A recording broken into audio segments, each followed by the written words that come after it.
Hello, everyone. Welcome back to another episode of It Depends, I Guess podcast. I am Jackie, I'm Caroline. and at the back we have DJ. yes. Bang. Welcome Yeah. back. Welcome back. So today we are. First of all, this is our last episode for season 1. Yeah. So 16. This is episode 16. So 16 episodes down. That's how many months? 4 My math is months. killing me. You've 4 been with us months? for 4 months. Yes. We started Whoa. in February. Wow. Okay. Yes. That's also a huge milestone for us. Yes. Yes. Thank you yay. for everyone who's left comments, Yes. who's given us feedback, Yes. who've helped us grow. I know our followers. Yes. We love you all. Yeah. Yes. Thank you so much. So we'll be taking a break in June, back in July. Back so in taking a July. summer break. It's summer. Yes. So, but we'll end up on interesting ones. We're talking about body image. Summer bodies. Yeah. The summer body you want, or the summer body you'll give the summer. All and in. Whichever body the summer finds Yes. you in. Yes.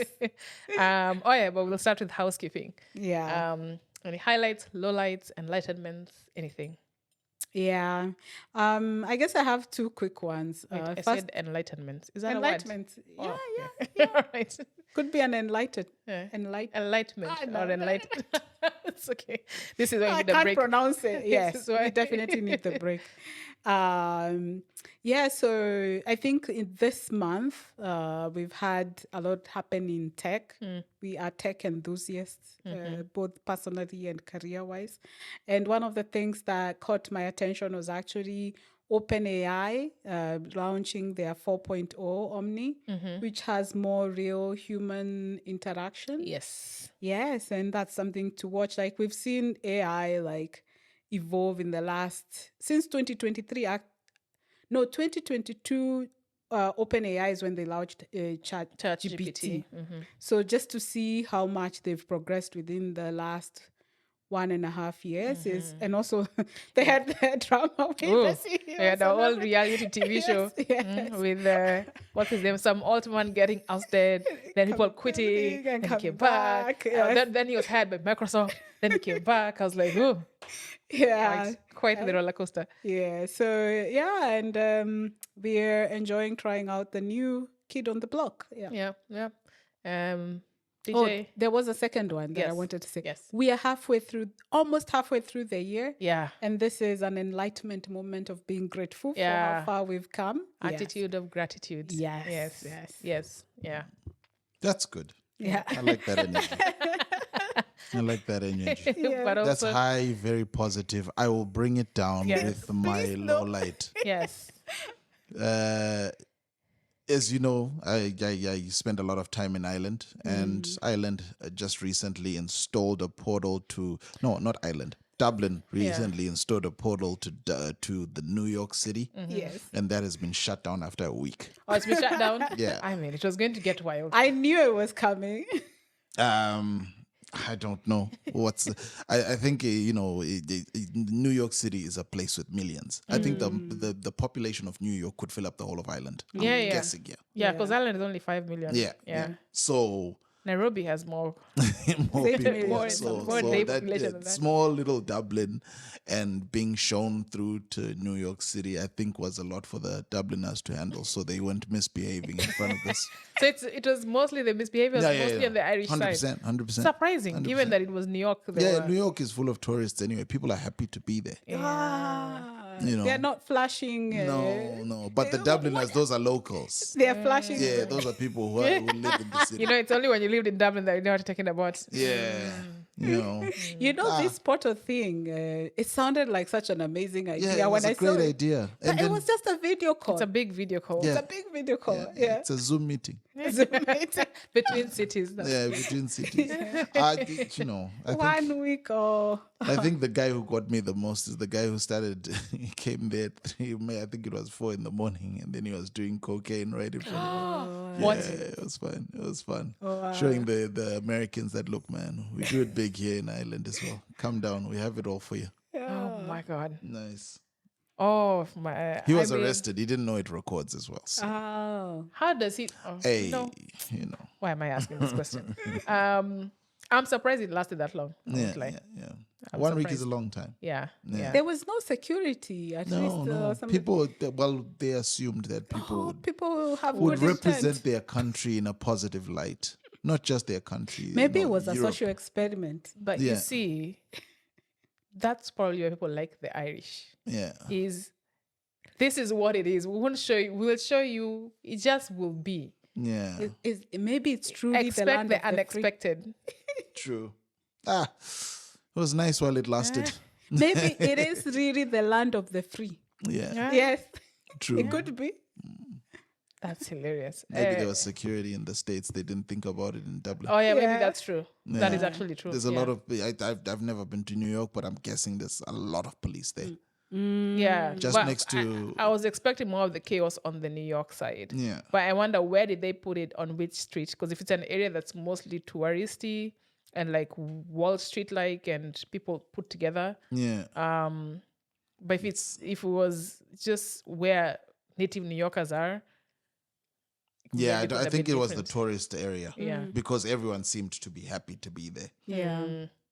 and most of the people had joyful feelings when looking into the. This is from the American side, but the Yeah. Dubliners were like, "What the hell is this?" What is it about the Dublin side that they felt they didn't want the port No, of it's not. I Dublin? don't think it's that they didn't want it. It's just Yeah. people misbehaving. People are Ah. misbehaving. Yeah. Like someone was showing videos of the Twin Towers getting hit by the planes, 9/11. Somebody would come on the screen and put it there. Yeah. On the Dublin side, Yeah. showing it to the New Yorkers. Oh my God. I'm like, yo, yeah. Yeah. yeah. Well, look, Yeah. we'll try again with something else. Yeah. I Maybe mean, put actually, we security. can be grateful it was a week. Yeah. I saw the first day there was actually somebody protesting, standing in front of it. So Yeah. I didn't expect it would get that bad. Yeah. No, Yeah. yeah. Okay. Mine is just random. I had physiotherapy. I go for physio. But it's so weird how I still have this guy. It's like, you're so gentle with your body. So even I was told to like be putting oil on it. So I'm just very touchy. And then it's so weird how I go to the physio and she's just like, yeah. Just like, okay. And she's just, there's no pain. Yes. I think it's a mental thing. Yeah. And she's telling me, the interesting thing about a lot of these injuries when she's treated them, the biggest hurdle is your mind. Oh. It's never the where you had surgery or a knee replacement or whatever. So she has to keep telling me, no, it's a very strong tendon. It's been reinforced. You're okay. You won't break it. But I'm so when how I walk, it's like I have a slight limp because I'm like, no, let me not do this and let me not. She's like, just walk. I'm like, okay. But yeah, bodies are interesting. So yeah, apparently it's a battle of my mind Yeah. and less about the actual body. Yeah. All right. So we're talking body image. Body image. And we shall start personal. Personal. Might as well. Okay.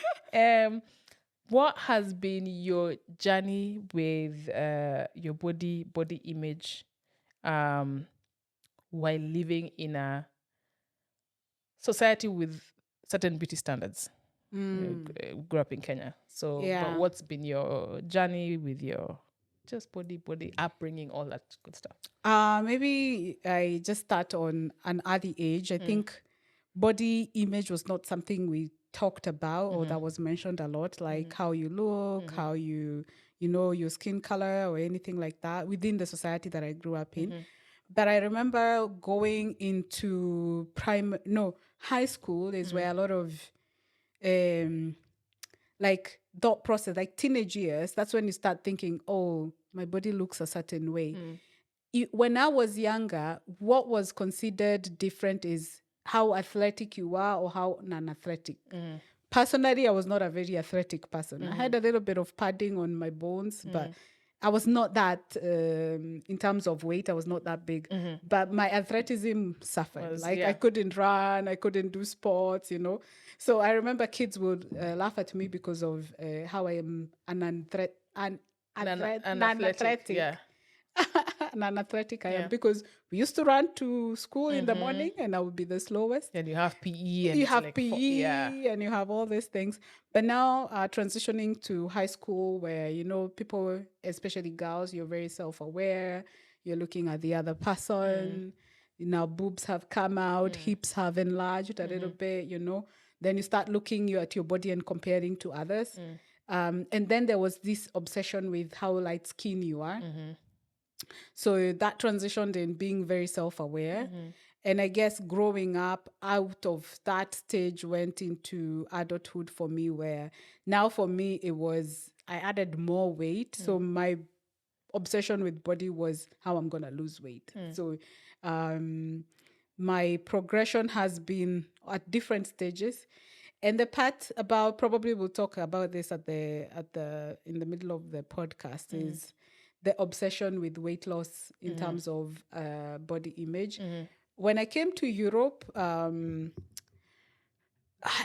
think I was so sunk in my career, I didn't think about anything. I didn't even compare myself. This is in Ireland, and then I was walking a lot. Like public transport in Ireland is terrible, so most of the time It's I a would walk. rumor. It is not a rumor. It is what it is. We acknowledge it. And the bus driver was like, just be grateful I'm here. Yes, Get out or get off. Yeah, but at some point, I went back to my 20s where I wanted to lose a lot of weight. So I started again, like working on that. And I have to say, I am those people who are obsessed with weight. I will not lie. This is me. I'm obsessed with being a certain weight. So even what I eat, I've tried every diet under the planet. So is it weight or size? Both. Okay. Yeah, because the worst part has happened in Europe because, let me say, not the worst, but here, size-wise, it's hard to even go to a shop when you're a certain size and buy clothes that are of that size. I remember like walking into H&M or Zara and being like, there is no trouser. And look, I'm not big. There's no trouser that can fit me. Yeah, the Zara. Even H&M, I remember their biggest trouser, and I'm barely size 14, 16, you know. Was it different in Ireland? No, Ireland was better. Yeah. Ireland Irish, is better. the Irish girls very have hips. inclusive. Yeah, they're very inclusive with their sizing. Yeah. And also, I'm also a short person. Yeah. So they're inclusive also in the kind of clothes they have for short people. Yeah. So my body image is based on the size and also weight. I want to build more muscle, so my body composition also matters. I'm those people who have a weighing scale that has muscle, water, fat, and I check every week, and I'm trying to eat protein and I do that. How often do you weigh yourself? Once a week. Okay. It used to be once a day before, but now it's once a week. Okay. Once a week. And I have an app that tracks over the years. Like, yeah, I am obsessed. I have to say I am obsessed. Yeah. Yeah. Okay. DJ, what's your, how did I ask that question? What's your journey with the body image? Like how you grew up? And The way you guys talk about it, you'd think that you are carrying kilos and kilos of weight, and it's not that big a deal with guys. Yeah. No. We don't really think about it that much, and you know, if think about your own, or even in general terms, just in general, terms. yeah, okay, for women and for men, Yeah. for ourselves and for other guys, yeah, unless if it gets, I'm trying to think of a friend of mine who's out of control. Nobody.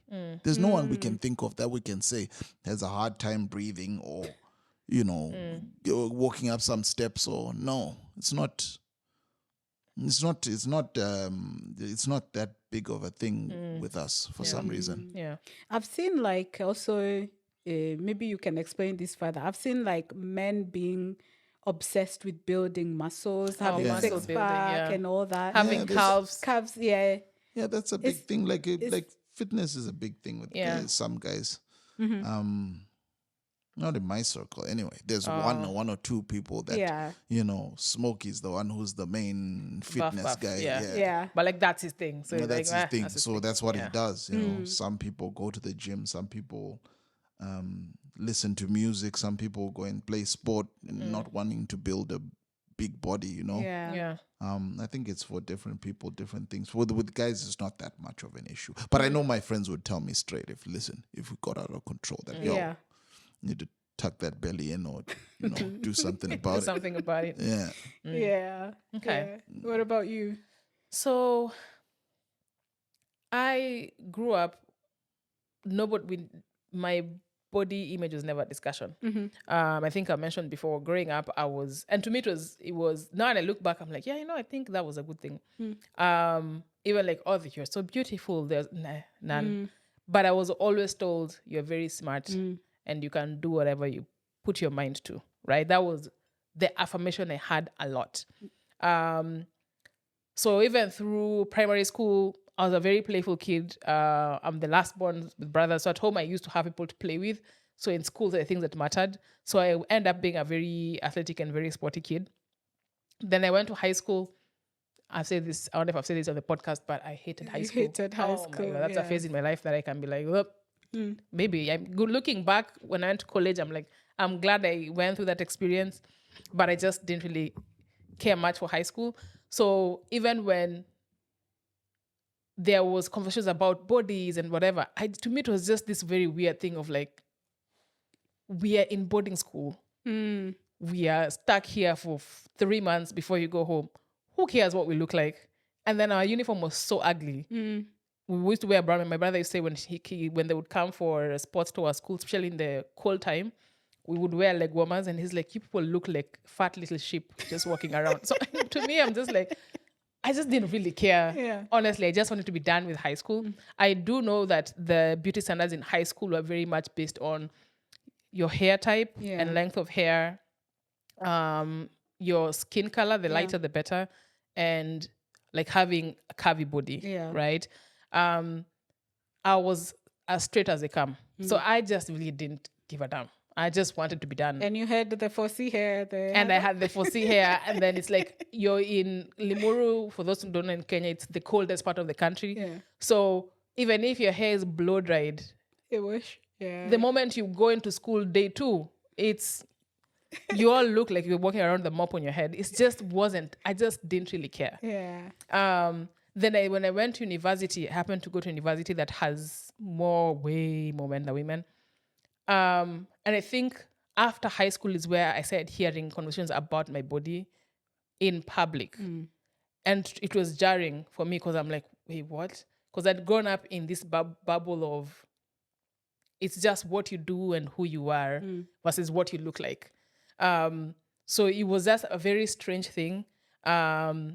And even till now, if like when I was dating, if someone tells me about, oh, how cute you are, that to me is a turn off because I'm just like, that's just, I don't know. I just feel like it's here today. It could be gone tomorrow. I just don't know why I don't have that. But I think maybe it's because I was always affirmed more on Your brain. my brains and who you are as a person versus the vanity of it all. But at the same time, maybe I also had the privilege of I was always a sporty person. So even now, when I have, when I'm either like going to the gym or it's more about how I feel.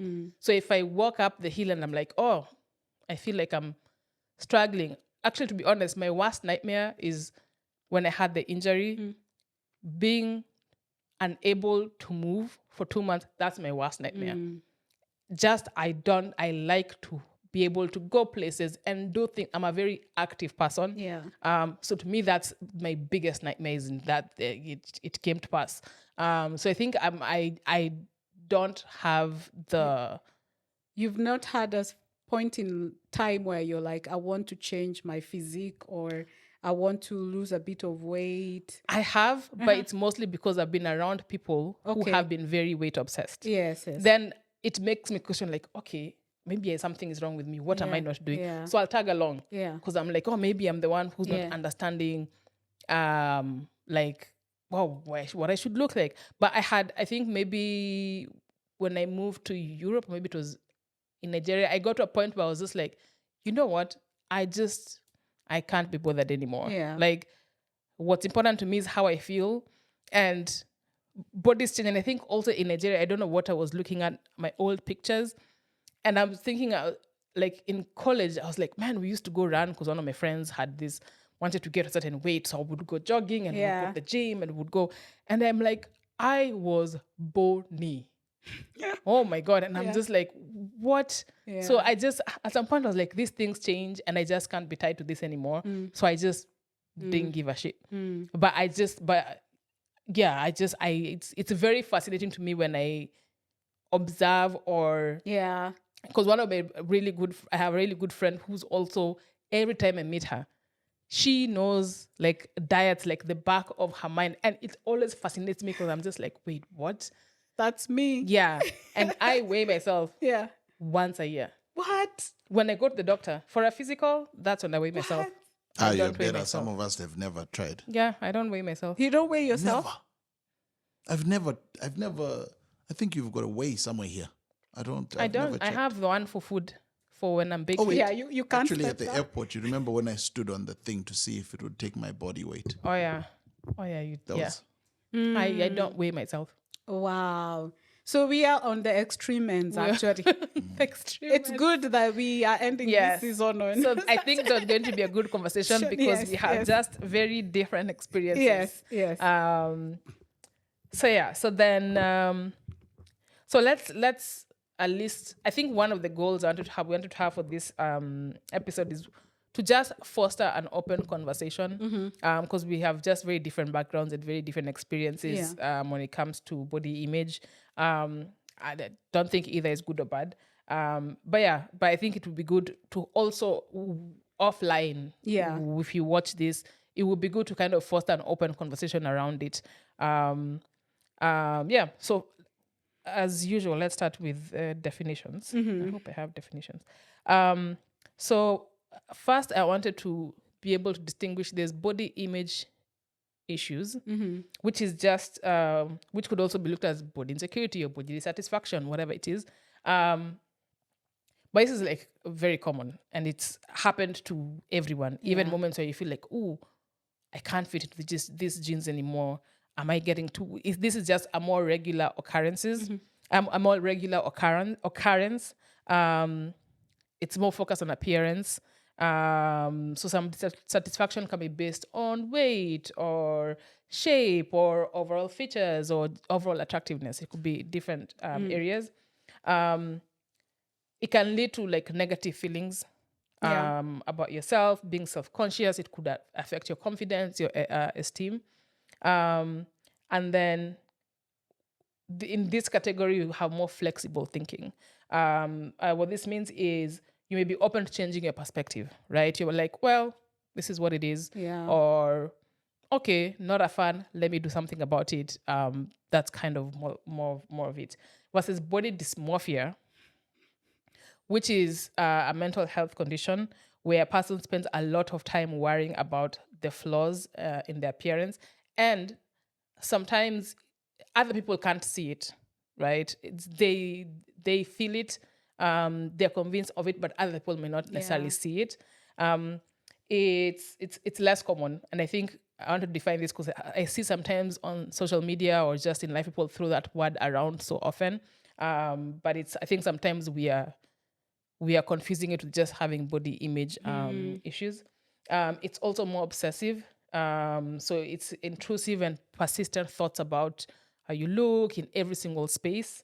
Then there's repetitive behaviors as well. So actually, I don't know if this could also be the other one. But excessive mirror checking, I'm like, I think most people when they walk past a window, they're like, let me check that answer. No, the opposite of that would be, I went through something in my 20s where I never looked at myself in the mirror. Oh. For almost 2 years. 2 years? Yes. Could even be more. In those small chips shops, you know, on Yeah. Moi Avenue. Or may have it that something. have why do those things have mirrors? They have mirrors all around. They It's- were my worst nightmare. Is this it's like in Ireland, like the cheap fish and chips or the chippers? Yes. And you know how they Facing have down, yeah. no. Ours had mirrors around. Mirrors. So when you sit, you're looking at yourself. As I you always eat, you're wondered looking at yourself. Why that is the weirdest thing. And it's like a standard they have to be built Yeah. with. Like every one of those has With a mirror, yeah. yeah. But yeah, I think it goes both ways. There are people who are obsessed with looking at With self it, in their mirrors. There are some Versus who, others yeah, who go yeah. complete opposite direction. Yeah. It causes significant distress. So it can cause like severe anxiety, depression, isolation, social isolation. And then also this has comes with rigid thinking. So the distorted view they have of their body is like a consistent thing. It's not like, oh, I went through this and I looked this way. It's like a consistent thinking and view of their body. Yeah. Yeah. So that is one. I wanted to make sure we distinguish between the two. But yeah, let's also just go into body image and culture. Yes. So on a global scale, especially with the pervasiveness of media, media has been a big dictator in a lot of the cultural shifts, right? We were talking last episode about technology, and part of what's come with that is media is everywhere, right? And that has had a huge impact on the view of beauty standards in different markets globally. So there's that overarching one, but I wanted to specifically touch on African, the African society and the cultural shifts that have happened. So back in time, so we'll start with pre-colonial era. Yes. Right? A lot of the beauty standards were focused on health and vitality. Yes. Right? Yeah. And also, there was not one standard. It depended on your tribe, your region, your ethnicity. Yeah. So, for example, I know in the Maasai culture, a lot of their beauty and everything was based on height and all these different standards. I know in my mom's tribe, for example, with the Luos, we are dark skinned, so the darker the skin, the better. And if a woman had a gap, we also have that. oh yeah, you were the it thing, right? So there was no one paintbrush. It really depended on your culture, your region, your ethnicity. All these people had different takes on what beauty standards were. Yeah, and the more curvier you were, the more you were looked at somebody who can birth as babies. fertile. Yes, Very fertile. Yes, yes, that was important. Yeah. And then we even had things like body enhancements were also based on things like scarification. Yeah. So, you know, certain tribes have like cuts on their faces or like different things like that. That was a way of like beauty enhancement. Yeah, I think, I don't know whether it's the Kalenjins who had to get their teeth. It was also something, it was going a ritual thing, but they looked at it as a beautiful, like I think their lower teeth were removed. Oh, I think even Luos, the Nilots maybe have a similarity. They used to remove the lower teeth for the men. Yeah. So all these are part of, oh, that person looks good. So what the interest and there's point to focus on here is the diversity of the beauty standards that existed. And there's a big focus on an emphasis on inequalities. Right? Those are things that we had a lot pre-colonialism. Then came the lovely colonizers. And that drastically changed. All African countries were colonized by a European country. Yes. So either the French, the Portuguese, Italians, the Portuguese, the Spanish, the Germans, and the almighty British. And what that came with is our beauty standards shifted towards more Eurocentric features and Eurocentric ideals. So the hair is longer and straighter and finer. The skin color. The skin color is lighter. The nose is more chiseled. More not chiseled actually. It's more smaller. So there's this. Your eyes are. Most of us just have brown eyes, but right. So more Eurocentric features came in, and body size, the skinny look. Most of these things came in with the colonialists, and then post the colonialists even leaving, post independence, media has continued to like perpetuate that same standard, right? As a child and way into college, I think maybe it's after college that I saw the first ad in Kenya. Actually, maybe I was working. That had a dark-skinned woman with natural hair. Yes. All of the ads were either white people or Indian Kenyans or very light-skinned Kenyans. Yeah. Or mixed. Yeah. Yeah. There's also a bit of work that was done then that was terrible in terms of how products were advertised. Yes. Like example, there was this lotion you could apply on your face, and they were showing a girl who was looking dark and and she couldn't get a job. But she applied on the lotion. I don't want to mention the name. I'm going to say it. It was Coffee Fair and Lovely. And no, you know why this bothers me? Because we used it in high school. So in high school, I was putting skin lightening products on my skin. Like, what? Why were these things being sold to kids? Yeah. And it was the perpetuation of you have to look a certain way for you to move through society. Your skin has to be lighter. Yeah. And even now, like skin lightening products are sold in massive quantities. Rampant. Yeah.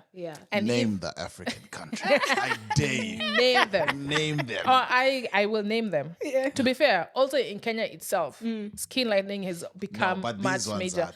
So we used to know like there used to be a large Congolese population in Kenya. Yeah. And the amount of skin lightening in that community, I was really, anyone was watching documentaries afterwards, like now I'm grown, but watching documentaries and understanding that industry, it's insane. And it transitioned not just from lotions and putting topically, they would also do IV skin lightening. Yes. Yeah. So you go. But they do that here as well. Don't they take melanin jabs? To get darker? Yeah, To get darker? Yeah. Oh, I didn't know that. Yeah, they take melanin jabs here. I have known of tanning where you get a little bit of color that looks. Melanin jabs are here of it a lot here. Whoa. This was the first time when I got here. That's where I heard of it. Wow. Wasn't such a thing in Ireland or anything else, but here definitely. I should go see what that looks like. Yeah. Oh. And even talking about representation, even not just the ads, even TV presenters were all light skinned and looked a certain way. Hi, that's okay. Let me not unearth my traumas. So there's definitely been a shift because of, and I mean, even and one thing to also mention, given that a lot of what's been portrayed by media, a lot of who dictates media, a big part of the people in these rooms are men. Yeah. So it's a patriarchal set. Yes. So keep that in mind as we talk about. So they define how beauty looks like and what they want to see. Okay. And the body image. Okay. Yes. Okay. Now, specifically going deeper into specifically just weight loss. Yeah. Craze.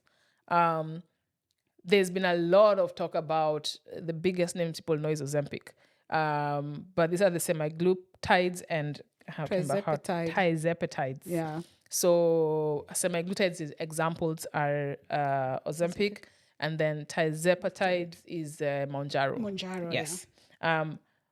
But before we even go into the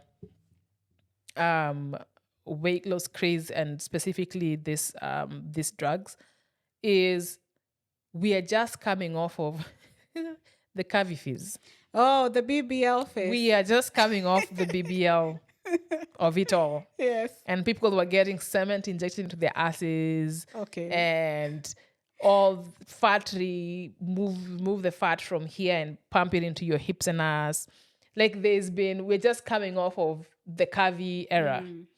And now we are going into the skinny era, right? And as we mentioned, the powers that be, a lot of it is the patriarchy, but capitalism is a big part of this. This is not happening it's not anything altruistic.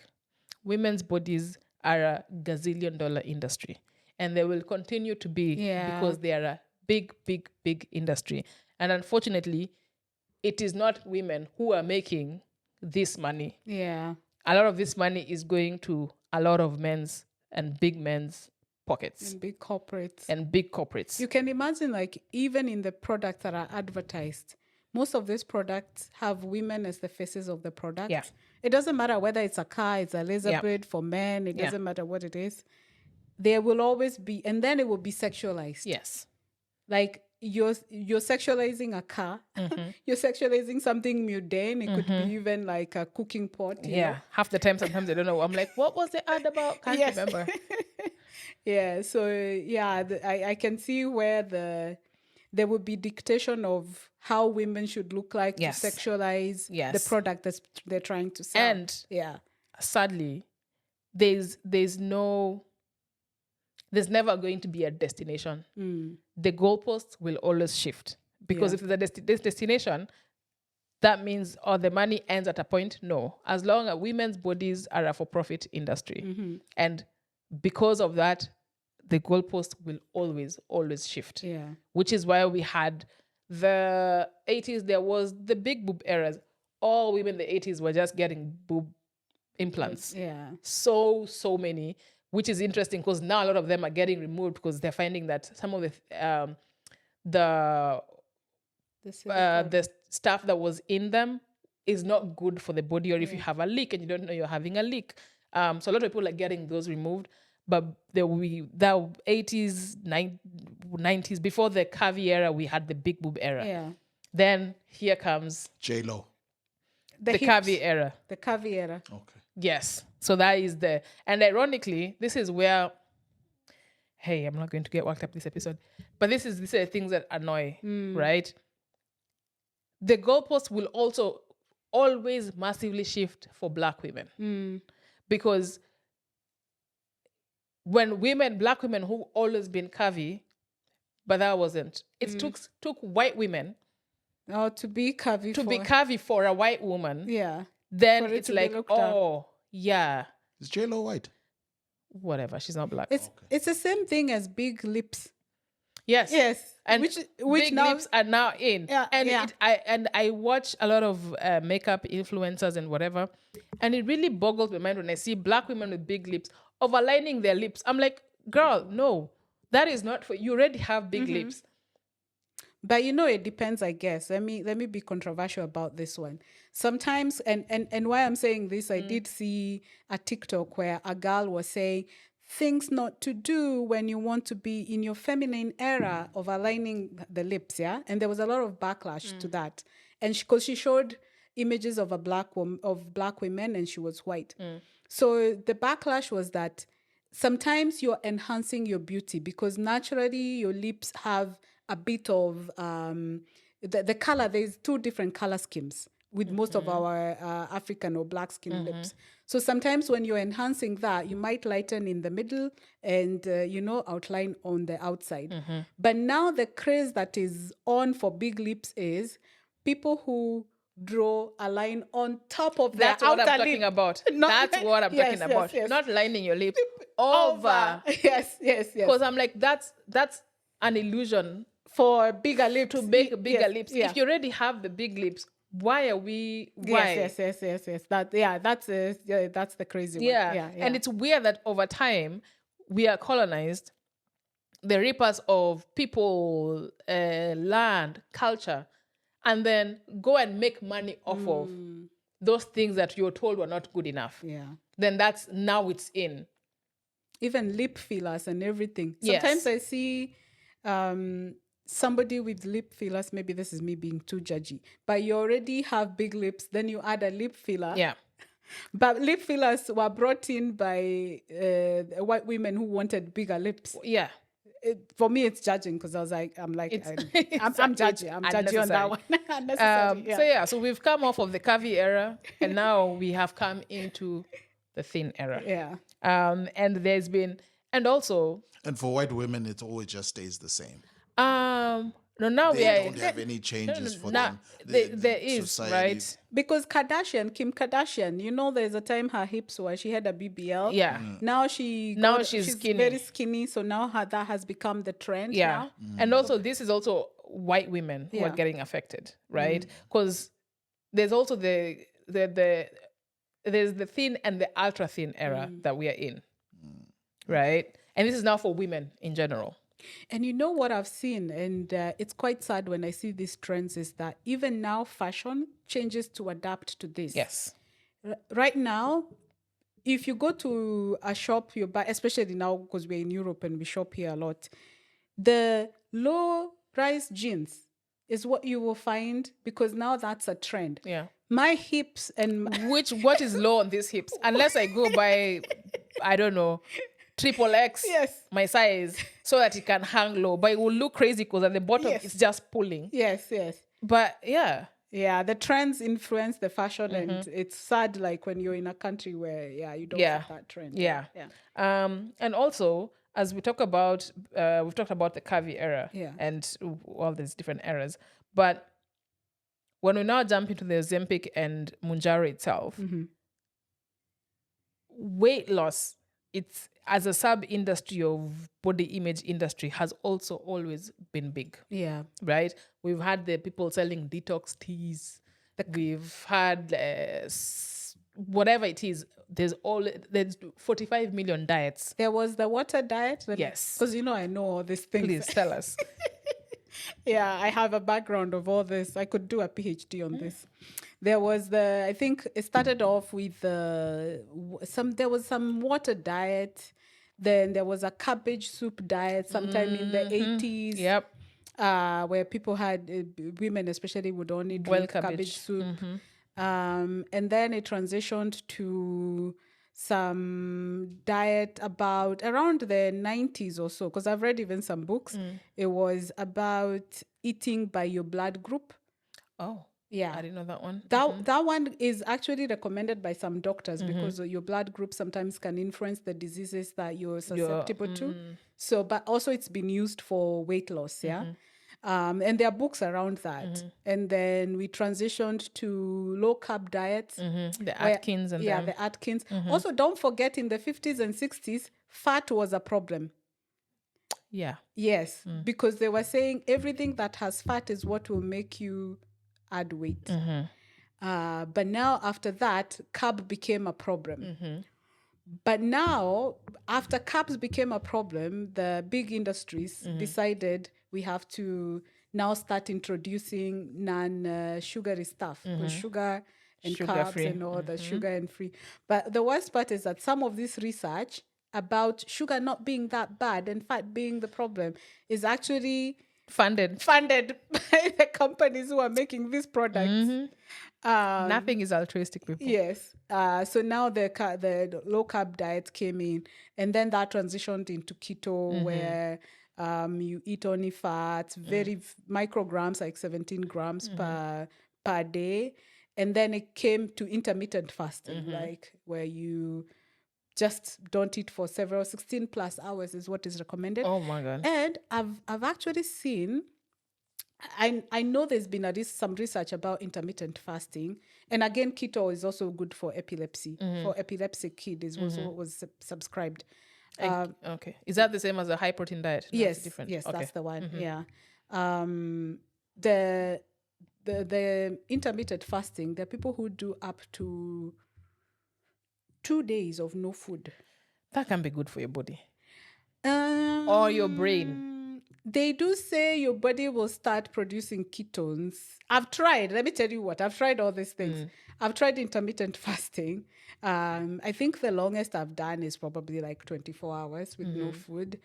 You can hit a point where your body, you become, and the science of it is interesting. You're so hungry but you become hyper aware because psychologically we are animals at the bottom of it. So like the way if an animal is starving, it would have heightened awareness to go hunt for food. Yeah. But it's actually good for your work. So people who want to do a task that is very stressful for the mind, they actually fast for several hours, and that heightened awareness actually is better for brain performance. Yes. But also you can hallucinate. I never got that part. That's what I was looking for. Because sometimes when religious people tell they've been fasting for a month and they saw Jesus, I'm like, girl, it's hallucination. have a biscuit and then tell me about the visions you had. Sometimes it's just you're hungry. No, okay. It depends, honestly. Like my takeaway from all this, because I've tried everything, I've read research papers. Like I value this topic because I've spent so much in it, years and years. You should start making money from it. I should make for the money. amount of time you've spent in there. Yes. Personally, the intermittent fasting, the first time I tried, I had a low blood glucose issue. So those are the things that they don't tell you, because you might not react the same way to another person off the street. So some of this thing, when you personalize some of this, you should always have a medical profession backed. Yeah. But I think also we can borrow from people who've been doing this for a long time. Muslims fast during Ramadan. Yeah. There's a reason why maybe before they start the fast, they eat dates, they eat certain things. Yes. And then when they break fast in the evening, there's certain things. So there's a science to it that also exists. Yeah. But I guess it's also a reason why they only do it for a certain period of time. Yeah. And it's not sustainable or good for your body over a lengthened period of time, I think. Yeah. But yeah. Yeah, it's good you mentioned that, because most of the time when you're fasting in your weight loss era, sometimes you don't read these things that, for example, you need to have a lot of protein, a lot of fats in your body. I go with my cabbage soup and I'm fasting for like 48 hours. Yeah. I'll die. Yeah.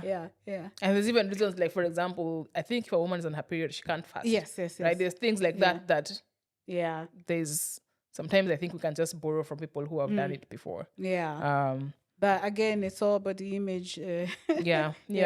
So, all right. So now when we go specifically into weight loss, so the weight loss space can be segmented into certain areas. So there's diet products, and then you have diet supplements. So, or rather, weight loss supplements. So there's diet products, then there's weight loss supplements. Yeah.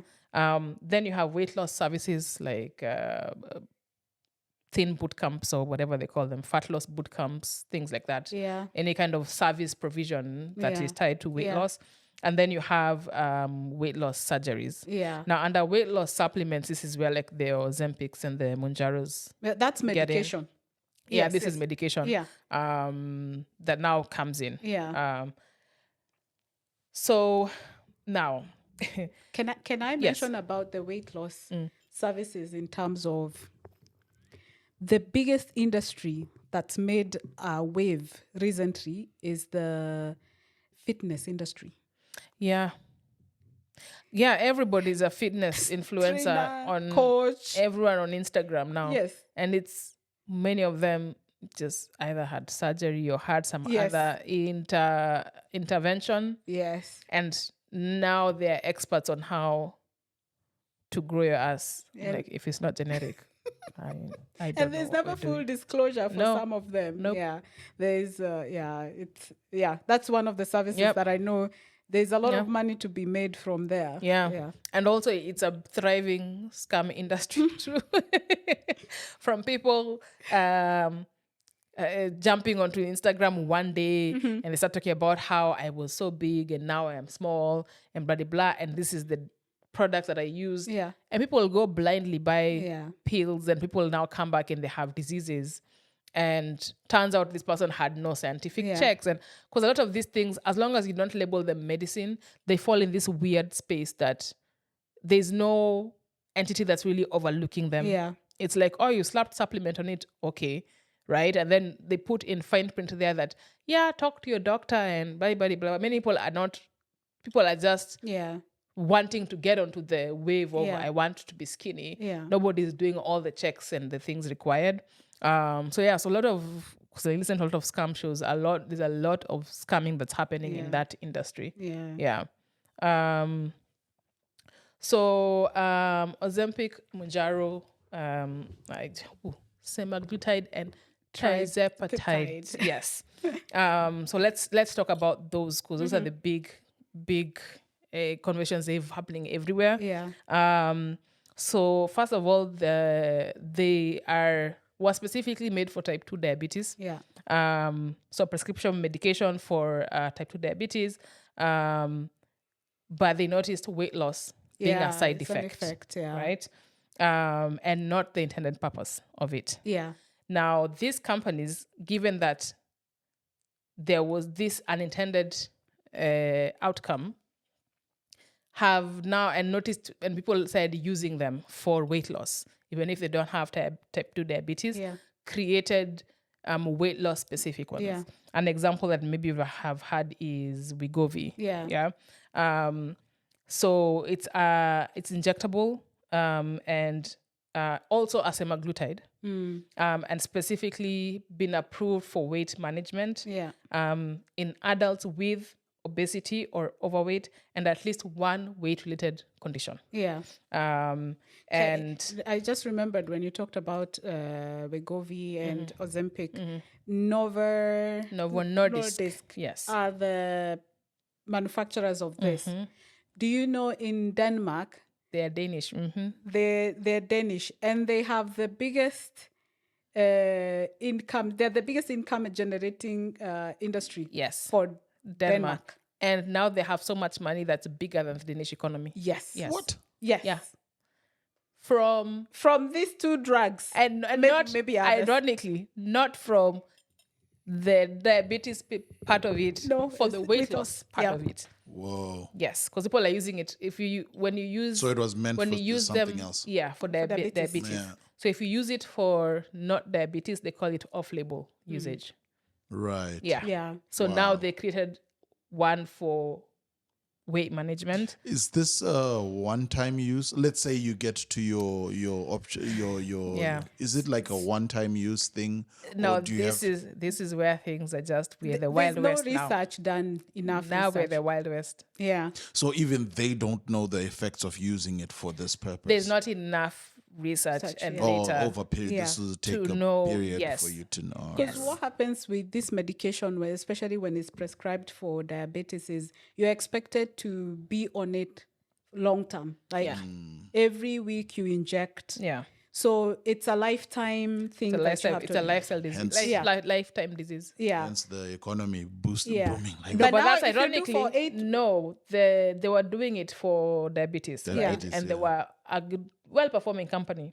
Yeah. But then people discovered its weight loss part. People who don't have diabetes started buying it for weight loss. So they're even running out of supply. They had run out of Ozempic in most countries because people said people who don't have diabetes, who are much higher population, the people with diabetes were buying it for weight loss.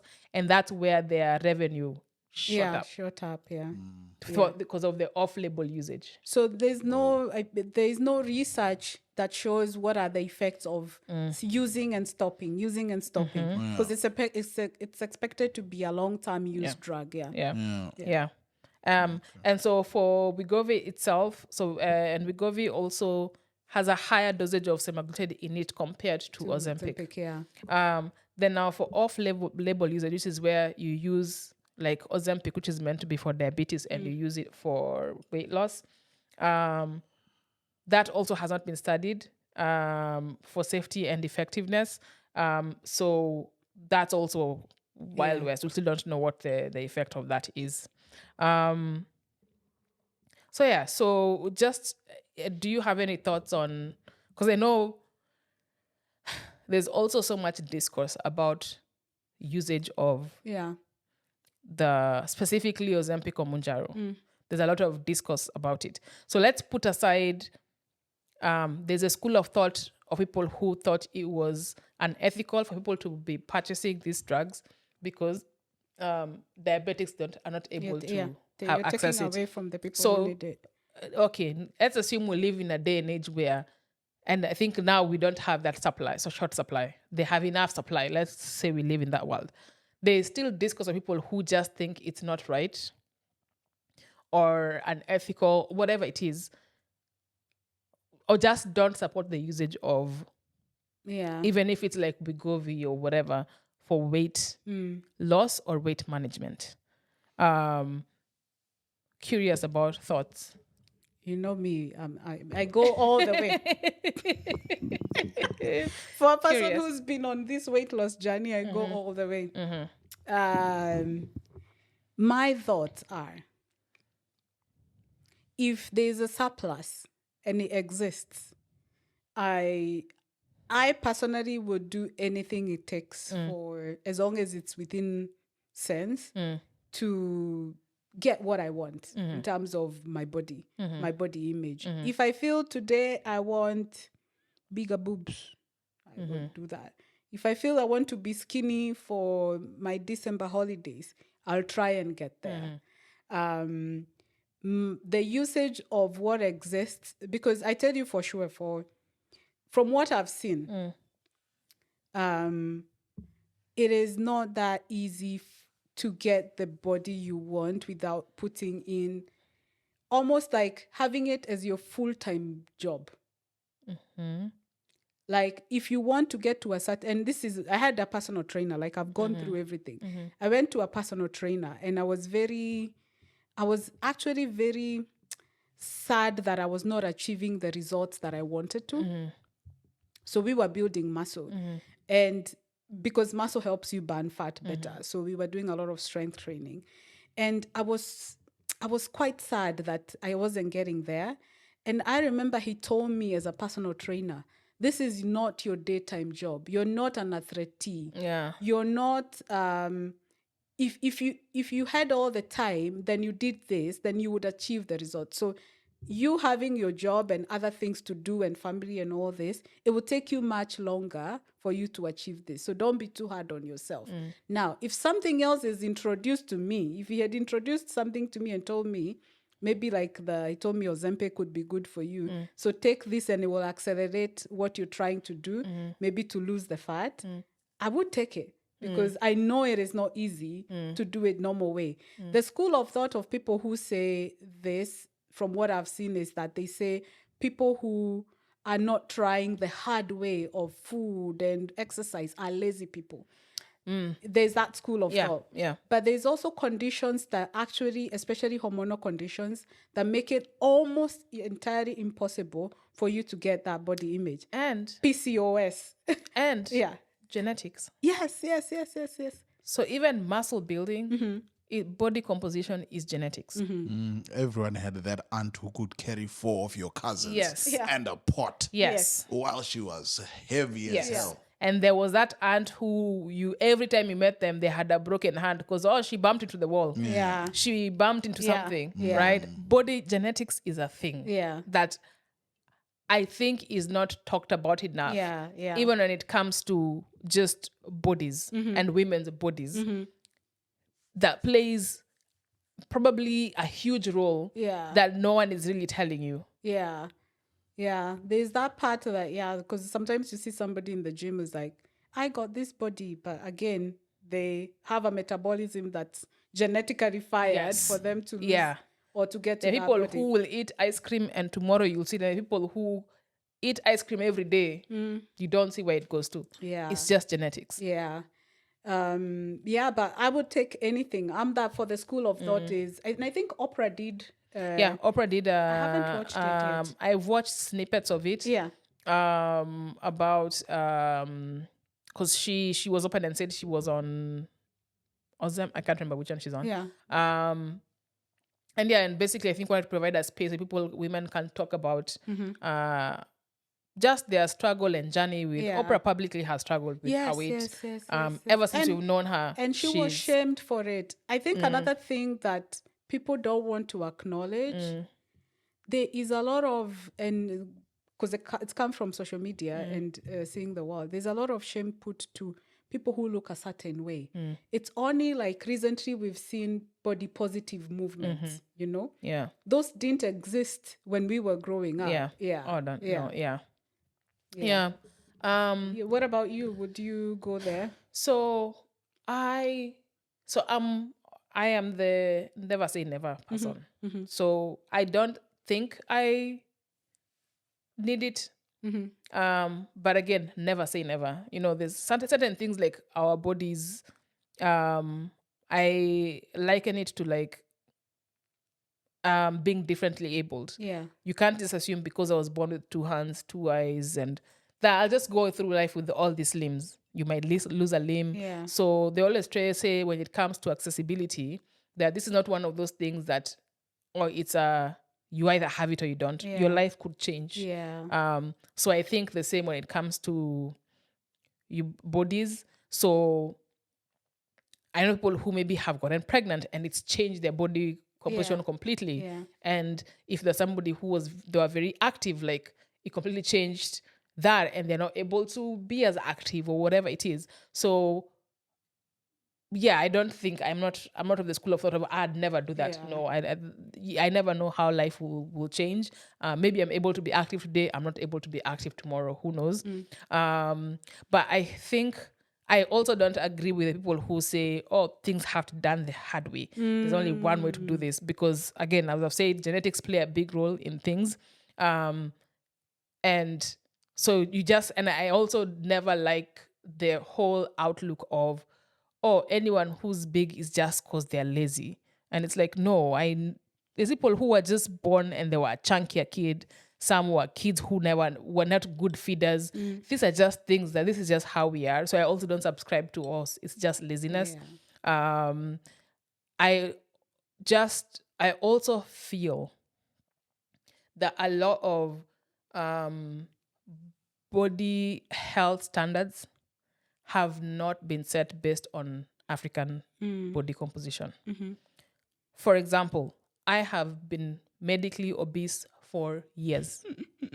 Years. But obesity measurements are Based on like been- BMI. Yes. Yes. And I remember, I think it was just before I moved from Ireland and I went for a physical. I was just like, oh, no, you're obese. No, this is your weight. Then he was like, you know how they do the blood test and do like the cholesterol levels, etc. So when we folded up, he was like, wow, you have almost, I almost need to tell you to put on some more body fat. You have no body fat, you have no. I'm like, oh, you told me I was obese last time. Yeah. He's like, yeah, he was going by BMI and he had to go into the records and like rubbish it because he was like, yeah, this is, you know, he's like, yeah, no, you're fine. Your muscle composition is great. Your blah, blah, blah is great. Okay, no worries. Keep doing what you're doing. Yeah. But by medical, especially European medical standards, I don't know about in Kenya, but I assume they subscribe to the same standard. Yeah. A lot of these things have not been built for us Yeah. or by us to reflect us, right? So I also think, yes, for sure, media has played a role in terms of us kind of looking the way, thinking of this is one good look, this is one how we should look, skinny, whatever it is. I do know there's a body positivity movement. I do wish that would grow more, but at the same time, I realize that I also have the privilege of I don't understand this struggle because I've not been in it, right?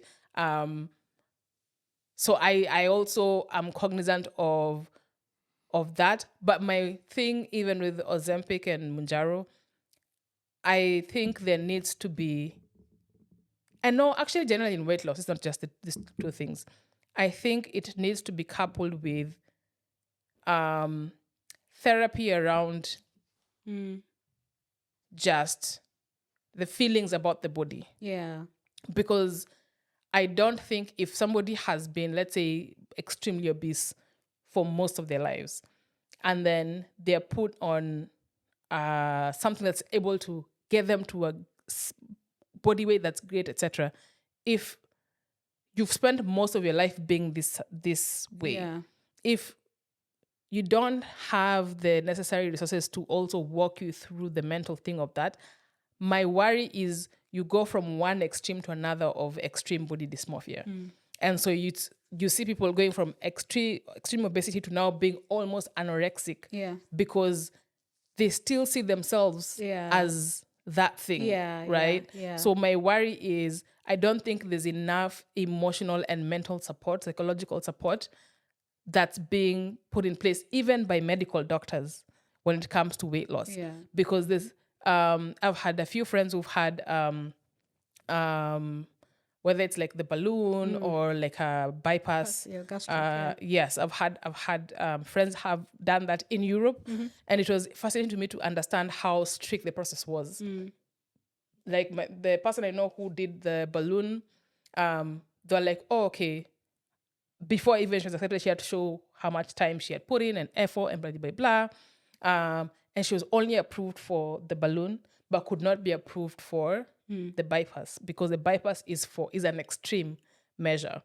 And the person I know who went through the bypass, again, there was such process put in, but also I've seen people who are not overweight and they're like, I want the balloon. Okay, here's a balloon. And I'm like, that should not be happening. You know, nowadays you can go to Turkey and actually get all these things done like this. Yeah, to me, that is insane. That should not be happening. So my concern is, again, because everyone now is trying out to make a profit, there's not enough being put in just from an ethical point of view, because then how does one know, oh, this is top? Because then I worry that we're going to create a wave of, or a population of people who will now like be stuck in some new kind of dysmorphia and like really like not knowing when to stop, and you become addicted to that, and then how do you exit? No, I would say I'm that person. If I've spent my years like going through this in and out, and I think we had a discussion like last week or so where you were saying maybe there should be some therapist or somebody who's very specific on this, who lets you dig into why this is such a big thing for me. Yeah. But for me, like we even talk about this, like I have guilt around food. Eating food for me is always guilt ridden. Like I would have to think about what I'm eating, how it would affect my body. Again, I don't know. I wouldn't say for me it has come from social media and trying to keep up with the Kardashians or something. For me, it's something that came when I was young, probably. That's why I'm always obsessed with it. Yeah. But there is need for people who can help you dig deeper. And I think until, I don't know, that when I get to where I want to be, because I'm still doing this, when I get to where, I don't know if I will see myself different, but it depends, I guess, at the end of it. Yeah. But it would be good to have maybe a therapist or somebody who knows this, help me dig deeper, because I subscribe to do whatever you want to do to make your body the way you want it to be happy. Yeah. I do think because I think we're talking about now, saying, the same way there's if you lose someone and they're going through grief, there's like grief counseling. Yeah. I don't, maybe there is, I don't know, but I think there needs to be more, whether it's body image therapists, food therapists, I don't know what it is, and they should be coupled with whatever process anyone is going through, and they need to ideally curb this also Wild West industry of like supplements. But I don't think it's going to happen, because it's gazillion industry, and it's one of those few industries, recession or no recession, the growth is just it's just hockey stick throughout. There's no one who's like, oh, we're shutting down because no one wants to lose weight. It's just and that's making money for lots of people. DJ, I was gonna ask you, what are your thoughts on I guess weight loss, weight intervention, body image? It's just the same of what you said as well. The fact that if you don't, go through something and don't have the same issues as someone else. I think the ends you would go. There are some things where I'd go a long way to just satisfy that thing, especially if it's a problem with me. You know, the problem that I see with me. So how you react to your issues is all based on the things you've gone through in life. Yeah, yeah, You know, and you can never, whatever works for you. yeah. I'm getting my BBL next week, so looking forward to that. See, Drake got one and he seems to be fine. Make sure you get the thighs too much. Yeah, no. I've seen people make that mistake where it's Make not sure you get the balancing. thighs too much. You get the thighs as well. No, I'm getting a professional job. Yes. Yeah. You know, there's a funny story about some planes that leave, I don't know whether it's Turkey or Mexico, where everybody is kneeling and has a pillow because after the BBLs, They can't you sit can't down. sit down. Yes. So Like the flights back from Turkey with the hair Yeah. transplants, Yes. where they've all got Everyone's their got a hair. bandage, yes. It's a flight from Atlanta or somewhere. Yes. Or Miami. They Yes. say that flight, people are always with their pillows or kneeling or standing on the flight because people have That fresh is an BBLs. excellent line of business. yeah. Finding BBL plane. just finding a niche market that caters for some indeficiency that people Yeah. have found within themselves. You can capitalize so much on that. If Yeah. a flight could be filled with either people who are kneeling because they can't sit down or people who've got their back of their necks patched, that's millions of dollars Yeah. on one plane. Yeah. You know, so we just need to find what the next thing is going to Yeah. be. Yeah. I think people hip implants are the next thing. I'm telling What? you. My hips will be in fashion? Yeah. Yeah, don't that's think so. yeah. No. No. No. Well, although that ties to what I was going to say, this is very tongue in cheek, but maybe I'm serious. I do think, Black women and men, we should start also capitalizing because clearly we can see our features down the line will become something of Yeah. interest. 100%. So we should also start creating standards that are unachievable for them so we can make money. Like if I were to say I have melanin, a melanin treatment, Yeah. I'll make a shit ton of money Yeah. because they're like, oh, she's dark. She must know what she's Yes, doing. yes. We also need to just jump. We should not be always on the end of these things Yeah. because we spend, like when I look at data for the US, for example, not even forget the US, let's just pick African countries. I live in Nigeria. The hair industry Yes.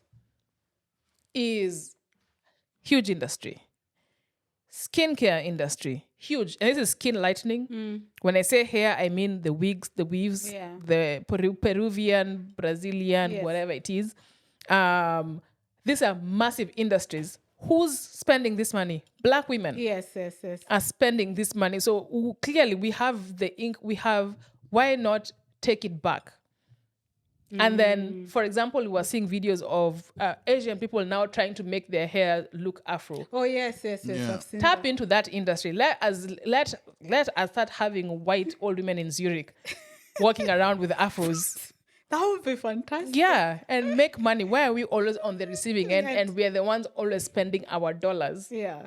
To purchase this Yes, trend. that is going into some white man's pocket. Do you know I think the Revlon, the hair straightening company. Do you know how many billions of money they make off us? Mostly Africans. Who is straightening? Most black women. Yes. Yeah. True. Yeah. The acid. Yeah. Also now, even on TikTok, I do find Chinese TikTokers selling wigs. It is insane. When I think of how Yes. my head used to burn with the relaxers, Yes. sometimes even the way I say I have brain fog, is it premenopause or is it the bloody chemicals that got into my brain? No, you know Between ages 16 to 25. Do you know there was some research done about the relaxers and hair straightening Lord. products around fibroids, Oh, yeah. uterine fibroids? Yes. And ironically, Yeah. fibroids are way more common in who? Yeah. Black women. Yeah. So out of these things that are common in us, perhaps it's the shit we're putting on our bodies. That's true. Yeah. I mean, The internet has made you too wise. I'm telling you, I'm going to start. Let me If we leave here didn't and know go this, we could have carried open a on turning happily. salon. Yes. Yeah. You know, Oh man. back in the 60s, this wasn't a problem. Yeah. Yeah. No. Well, let's go back to the afros. I look at the pictures of my mom with like her afro and just walking, and I'm like, now we are going back into the Yeah. natural hair movement. But then, who's making these natural hair products now? Yeah. The Revlon. Yeah. They only now go by a different name. It's the same parent company Yeah. because they're like, oh, is that what they want now? It's still going They're to the very quick pockets to do of it. some random white people. Yeah. I remember walking into, this was a while ago, pre-pandemic, into this little shop somewhere in New York that was selling hair products. But the person who I was consulting Mm-hmm. with was actually, I think, an Indian person or somebody who's not actually African. Because I was expecting, but they knew their stuff. Like they learn what we want and actually recommended And for go- me a very good hair Yeah. product. We need to start a trend. I don't know. We should start doing something where I see people making these random products like a roller to roll on your eye. I don't know Yeah. what the hell it is for. We should start making a thing for, this is going to give you big African jaws. Like we should start. Chisel Joe, make them come back in Yes, fashion. Yeah. Yes. We need to bring these things back. I think for once, it should go in the opposite direction because clearly, if they put in the time and effort to come steal our culture, come steal, Yeah. we are influential when it comes to music, trends. I mean, we really need to start making money off of Yeah. and make the other, white women and the other women. We make you all suffer. We can't be the ones who, On the receiving end. especially the time period where I'm saying that time period is now. We have the massive eyelashes we can't really see. We are overlining our lips. We look crazy. I've seen people now going back to putting blue contacts. And you have the Peruvian wig. Yeah. Hi, man. End of rant. Changing face of fashion. Yes. Yes. So takeaways. Any takeaways? Takeaways. Yeah. If it's for you, do it. Yeah. You know. For Yeah. me, Only- I'll come and tell you the next big craze because until somebody figures me out, I think I'll still be on this bandwagon of Yeah. maximizing what I want with my body. Yeah. And yeah. Yeah. I would say well, I don't know if the industry is going to change. Yeah. But yeah, I think there's all these little affirmations people have about like how like to kind of love the body you're in. Mm-hmm. I really think that is key. It doesn't mean that you never work to, if you want to get healthier or get fit or whatever. But I think there's value in loving the body that you have. Mm-hmm. Because sometimes I see people struggle and have this thing of, I love it when I get to that point. But Yeah, it you depends, don't I guess. know, when that point is going to be. So I personally think, even as if you're one who's considering weight loss or using any interventions or you're not or whatever you're doing, I think there's value in appreciating the body that you have because there's something that it's doing for you that's Yeah. right, It's the right? healthiest it will ever be. Yeah. Yes, you never know. Also, if you today, woke up and went to work, that body got you there. You woke up today, you're here, you're watching this. Your body is still here and is able to wake you up. You're able to function, right? So I think there's a hyper focus on the vanity of it all, but there's a lot of things happening under the hood that should also, I think, as part of body affirmation, is just loving that what the body can do for you and is doing for you now. Yeah. Yeah. And also, I think people should seek professional help. Yes. Definitely have doctor's advice. So I'm not a fan of like the detox teas and things like that. I think if it's not something that a doctor can recommend, I usually think don't use it. But also, again, that may be a point of privilege. Many people don't have access. And I don't know, like just emotional services as well in terms of Yeah. just as you go through whatever journey it is. Mind you, also we haven't touched on the people who have been skinny their whole lives and have been trying to gain weight. That's true. And I know in Kenya, growing up, skinny people got a lot of shaming because our cultural beauty also was based on hips and all of that. But yeah, I think maybe there's a huge hyper focus on also on the opposite. Yeah. There are not many people who talk about Yeah. the people who are actually struggling Yeah. to add the weight. Yeah. Yeah. Yeah. I know somebody who actually used to eat protein biscuits just to add weight. Just to add weight. Yeah. Oh man, I had a roommate was living in Lagos. Oh my God. She used to just eat. She's like, no, she's trying to go to gain weight. And so she used to have to eat like a massive amount of proteins. But also, I think her mom told her she was not a really good feeder since she was a kid. So having to retrain her brain to like eat has been like, she'd be like on it for like 2 days. And then it falls off. So some random day she'd be like, oh, I don't feel it. I'm like, have you eaten? She's like, oh, I should eat. I'm like, now we're back here. Yeah. But yeah, I don't know if she's gained weight now, but I know for her it was a struggle to try and gain weight. Yeah. Cool. Yeah. So yeah, healthy discourse if there's any in the comments. And yeah, we will see you in July. Yes. Enjoy your summer for those in Europe and Americas. Yes. And those in Kenya. Enjoy the cold season. Oh, thank you. Thank you. Bye.